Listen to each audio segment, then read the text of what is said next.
ஈரோட்டில் பூட்டியிருந்த வீட்டின் கதவை உடைத்து 52 சவரன் நகை மற்றும் 1 லட்சம் ரூபாய் ரொக்க பணத்தை கொள்ளையடித்துச் சென்ற மர்ம நபர்களை போலீசார் தீவிரமாக தேடி வருகின்றனர்.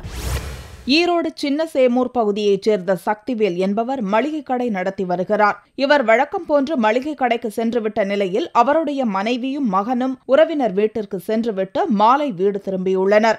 அப்போது வீட்டின் முன்பக்க கதவு உடைக்கப்பட்டிருந்ததை பார்த்து அதிர்ச்சி அடைந்தனர். உள்ளே சென்று பார்த்தபோது பீரோவில் வைக்கப்பட்டிருந்த 52 சவரன் நகை மற்றும் 1 லட்சம் ரூபாய் ரொக்க பணம் கொள்ளையடிக்கப்பட்டிருந்தது தெரியவந்தது. இதுகுறித்து சக்திவேல் அளித்த புகாரை தொடர்ந்து சம்பவ இடத்திற்கு கைரேகை நிபுணர் மற்றும் மோப்ப நாயுடன் போலீசார் சம்பவ இடத்திற்கு விரைந்து வந்தனர். கொள்ளை நடந்த வீட்டை சோதனை செய்த அதிகாரிகள் அருகில் உள்ளவர்களிடமும் விசாரணை மேற்கொண்டனர். ஒரு மளிகை வச்சிருக்க சக்திவேல்ட்டு அவங்க வீட்டில் வெளியில் போயிருந்தாங்க. அவங்க அம்மா அப்பா கடையில் மளிகைகள் வியாபாரம் பார்த்துட்டு இருந்தாங்க. அப்போ சில மழை பெஞ்சிருந்த நேரத்தில் யாரோ திருட்டு கொள்ளையர்கள் புகுந்து அவங்க வீட்டில் இருந்த பணம் மற்றும் நகை ஆகியவற்றை திருடி சென்றிருக்காங்க. காவல்துறை விரைந்து இதை கண்டுபிடிக்குமாறு கேட்டுக்கொள்கிறோம். இந்த கொள்ளை சம்பவம் குறித்து வீரப்பன் சத்திரம் போலீசார் வழக்கு பதிவு செய்து கொள்ளையர்களை தீவிரமாக தேடி வருகின்றனர்.